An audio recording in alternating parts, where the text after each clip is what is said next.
Hello, welcome to iTV-Asia. My name is Claire Chen, your host of Luxury Marketing in China. Today, we have a very unique opportunity to invite the previous CEO of Publicis China and also CEO of Artica China, Mr. Neil Hardwick, to be our guest today. Hi, Neil. Hi there, how are you doing? Good. Thank you for coming to our program.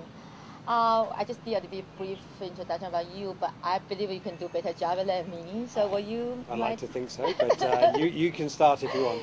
No, so would you like to introduce a brief introduction about yourself and let our audience know your background and how long you've been in China? I've been in China 9 years in marketing and entertainment. First as the CEO of Saatchi & Saatchi, based in Taiwan. And then the CEO of Publicis, based in Shanghai, but working across all of China. And then for the last year and a half as the CEO of Attica Group, which is entertainment, nightclub, restaurant, bar conglomerate. When you was in the Publicis in China, what would be your major client? Will you share with some of your success story in Publicis? Well, I think we had different clients in each of the different offices. The major clients up in Beijing were brands such as Cadbury, Hewlett-Packard was very substantial. Across China we had the Carrefour business, the L'Oreal business. So a real mixture, everything from luxury brands to FMCG to specialist areas like computing. We also had oil business with Petronas down in Guangzhou. So a real selection of different types of clients. I knew you working in like London, Taiwan, China, all these different markets. So what would you consider like the major difference or the consumer insight difference in terms of luxury marketing in China? Firstly, I think overall there are far fewer differences than people imagine. Certainly in marketing and advertising, many of the things that you would normally do, you would do exactly the same across all markets. Yeah. So one of the biggest differences is that there are no differences. Now there are individual consumption differences, perception differences, behavioural differences, purchasing differences, and also things like price elasticity will change from market to market. But I think again, what I found is that marketers who understood their brands first and foremost, if they understood their brands and really knew what they were doing with their brands, it was much easier for them to adapt to the differences in the market by market. It was the brands that didn't quite know really what they were going to stand for in the first place that found it more difficult to adapt to the markets. So I think that there are significant differences in little areas, but again, nothing that a marketer wouldn't understand pretty quickly by getting out there and talking to consumers, to watching consumers use their products, how they use it, how they purchase it, who purchase it. So again, the basic stuff that any marketer should do anyway had to be done in different markets.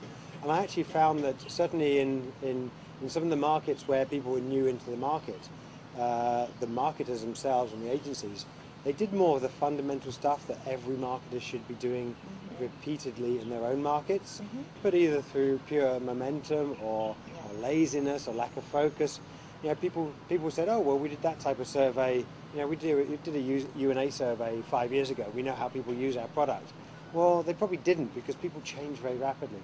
So the great thing about developing markets is that people generally spent more time and energy understanding the basics of who the consumer was, how they were using the product, and things like that.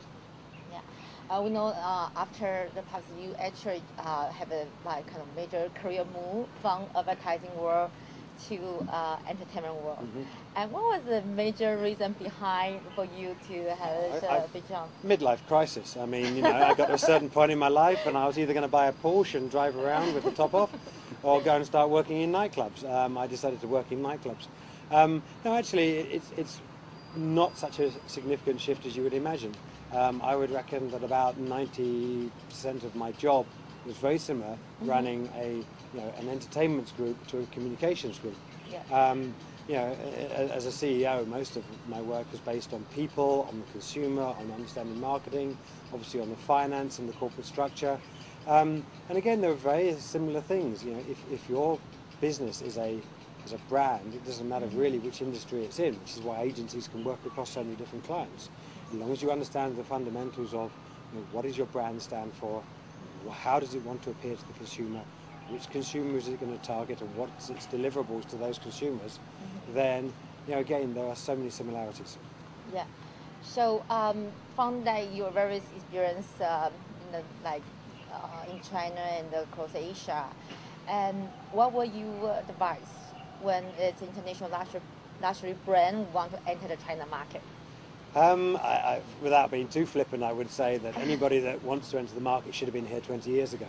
The market is not new anymore, and if you're a serious luxury brand, what have you been doing for not being here? There's been a lot of top-end consumption in China for many years. So if you are coming in fresh, you need to be different and find a niche where someone else isn't already there, or you've got to be very, very confident about beating the people that are already established within that niche. Now, it doesn't mean it's not possible. The luxury market in China is developing very fast, and I think one of the key things is that the evolution of the market has gone on a pace.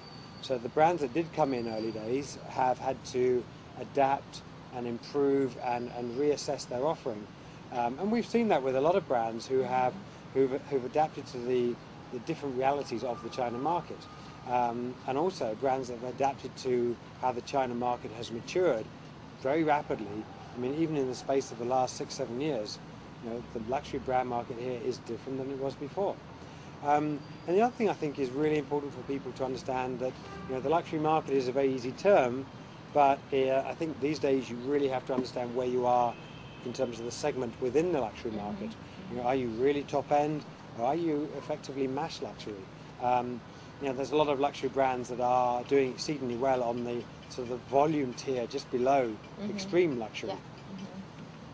But according to a lot of research, we say the China luxury market will still increase, let's say 10% every year till 2020. Yep. What do you think about this forecast, and what's your view on this? Well, I would say I expect that to happen. In fact, I think those numbers are fairly accurate. But again, as the market increases, the ability to segment within that market also increases and becomes actually fundamentally important. So anybody that thinks the China luxury market is one homogenous bunch of people, a bunch of consumers, is going to be found out very quickly. So I think that as the market expands, brands have to say, okay, where do we fit within this expanded luxury market? Can we work in 2 or 3 segments within this?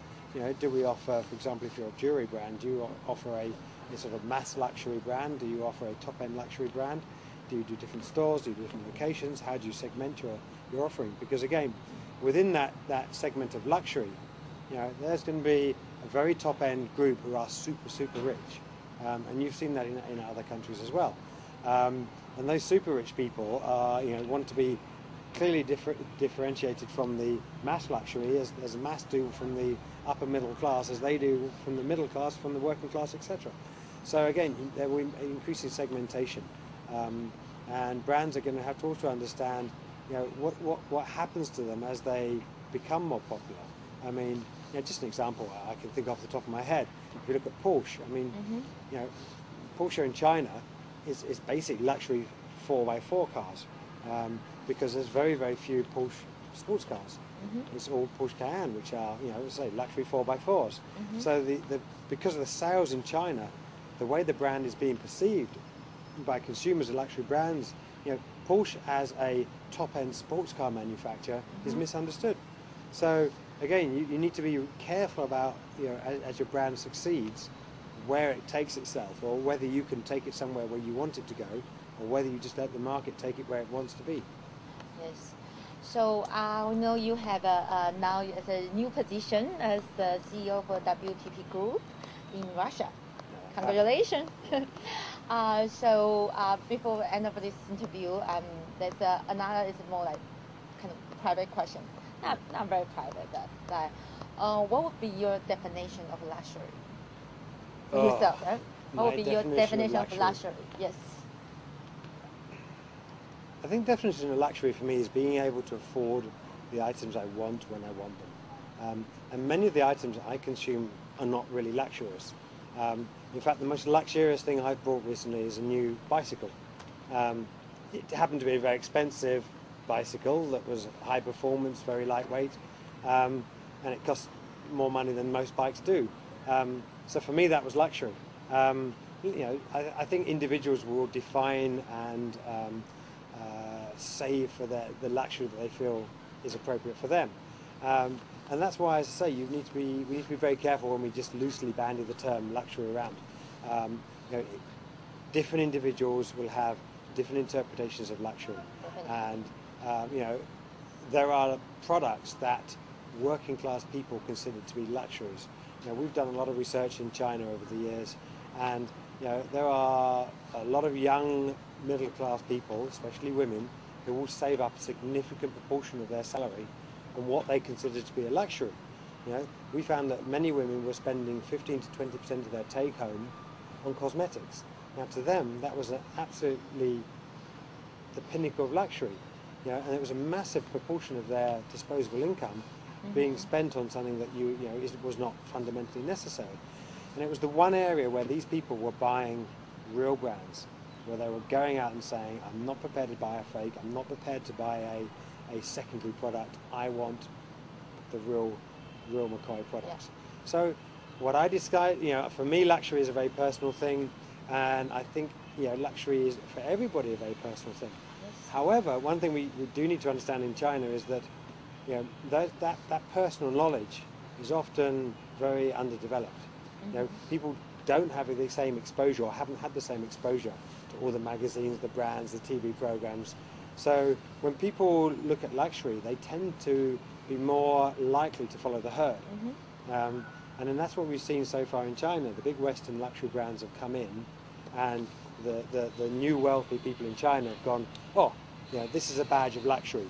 This whiskey is a badge of luxury. This handbag, this car, this golf club, this even playing golf is a sign of luxury. Yes. So, and they may not be the things that these people particularly want to do, but they see that as they follow a trend, and it's a way of showing that they've reached a certain level. Yeah.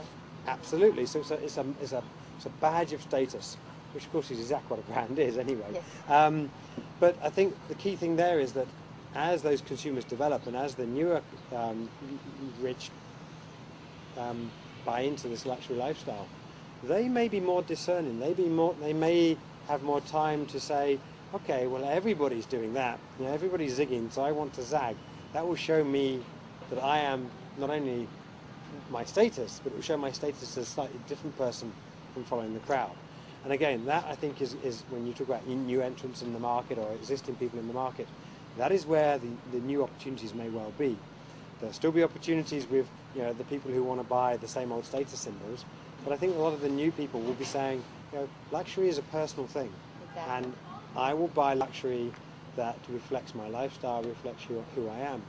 And some of those luxuries may not be very expensive, but they will still be luxuries. And that's kind of how I buy my luxuries, is not just on big ticket items, it's on things that I think are, the items I feel were luxurious for me. Yeah, everyone has to develop their own luxury thing and luxury taste. Well, one certainly hopes so. Well, thank you for coming to our program and share your experience of luxury marketing in China. Thank you for watching iTV-Asia, and see you next time. And thank you for watching me, not your host, Neil Hardwick. Thank you.